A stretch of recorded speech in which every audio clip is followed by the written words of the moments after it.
Pemerintah Kabupaten Timor Tengah Selatan di bawah kepemimpinan Bupati Pitahun dan Wakil Bupati Army Konai akhirnya menetapkan 7.740 kepala keluarga di 43 desa yang tersebar di 5 kecamatan sebagai sasaran intervensi jangka pendek program penanggulangan angka kemiskinan ekstrim tahun 2021. Kepala keluarga yang namanya tercantum dalam data terpadu kesejahteraan sosial atau DTKS ini akan menerima kucuran dana segar dari pemerintah pusat, Pemprov NTT dan Pemkab TTS senilai kurang lebih 20 miliar rupiah. Bupati Timor Tengah Selatan Pitahun yang dikonfirmasi KLTV News usai berkantor di kantor Bapeda TTS dalam rangka finalisasi DTKS tahun 2021 Rabu 24 November 2021 mengakui telah menandatangani SK penetapan DTKS. Pemerintah pusat memberi kuota 7.740 KK data DTKS di 5 kecamatan dan 25 desa. Namun karena kuotanya tidak tercover lantaran hasil verivalidata terjadi penurunan angka kemiskinan ekstrim, maka sebaran KK miskin ekstrim di 25 desa di-cover lagi dari 18 desa sehingga totalnya menjadi 43 desa. Masih menurut Bupati Pitahun, untuk intervensi jangka pendek sesuai DTKS by name by address, Pemkab TTS menyiapkan dana segar per KK Rp400.000 untuk 2 bulan yakni bulan November dan Desember 2021, begitu juga Pemprov NTT. Sedangkan pemerintah pusat akan mengucurkan dana segar per KK Rp300.000 untuk 3 bulan, yakni bulan Oktober, November, dan Desember 2021. Teknisnya masih menunggu petunjuk dari pemerintah pusat apakah melalui Bank Himbara, kantor pos giro atau dibayar langsung oleh Pemda TTS. Di bagian lain, Bupati Pitahun meminta para kepala desa untuk mempercepat penyerapan anggaran desa sehingga tidak mengganggu intervensi jangka pendek program penanggulangan kemiskinan ekstrim tahun 2021. Alasannya, dana DTKS akan ditransfer pemerintah pusat ke rekening desa. Jika serapan dana desanya rendah, maka transfer dana DTKS ditangguhkan dan desa yang bersangkutan dibebankan menanggung dana DTKS dimaksud. Khusus untuk verifikasi data ini, kita di TTS sesuai dengan yang diberikan oleh DTKS pusat, itu lewat Bapak Wakil Presiden waktu itu, kita dapat alokasi 5 kecamatan. Setelah 5 kecamatan ditentukan per kecamatan itu 5 desa. Jadi jumlahnya 25 desa. Setelah kami verifikasi data, ternyata kita berkurang. Jadi kuota kita diberikan 7.740 KK. Ternyata kita hanya bisa dapat 5.000 lebih sedikit KK, 5.000 lebih KK. Dari angka ini berarti Pemda atau kita rugi kehilangan kurang lebih 2.000 KK. Sehingga verifikasi data ini setelah kami komunikasi dengan Bapeda Provinsi, mereka sudah terima.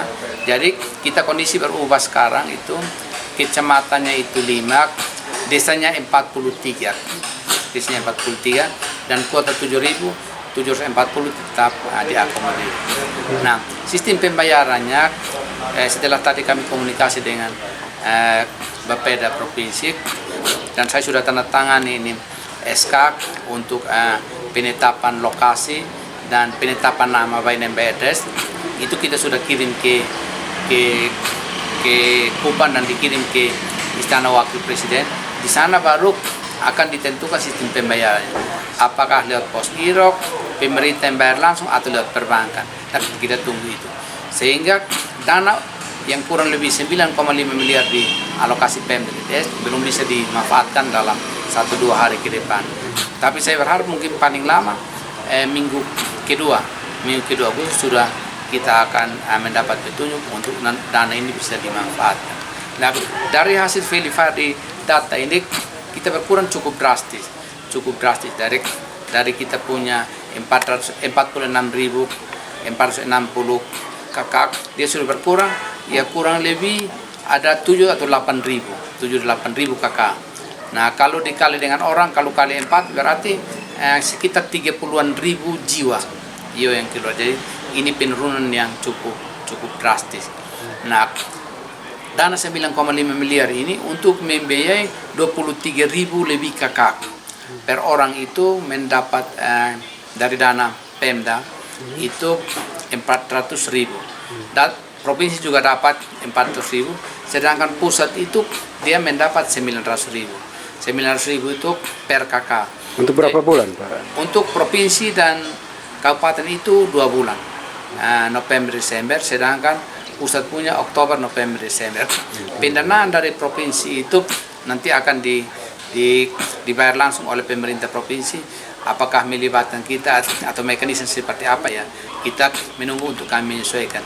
Sedangkan untuk pemerintah pusat disalurkan ke desa, nanti dari pemerintah pusat akan transfer langsung ke desa.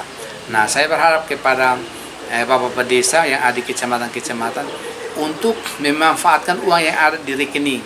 Kalau tidak memanfaatkan uang yang ada di rekening, berarti nanti pemerintah pusat tidak transfer, dan menjadi kewajiban daripada pemerintah desa untuk membayar 900.000. Nah ya, jadi lewat kesempatan ini saya himbau kepada semua kepala desa yang ada di TTS ini untuk penyerapan anggaran dana desa tahun ini.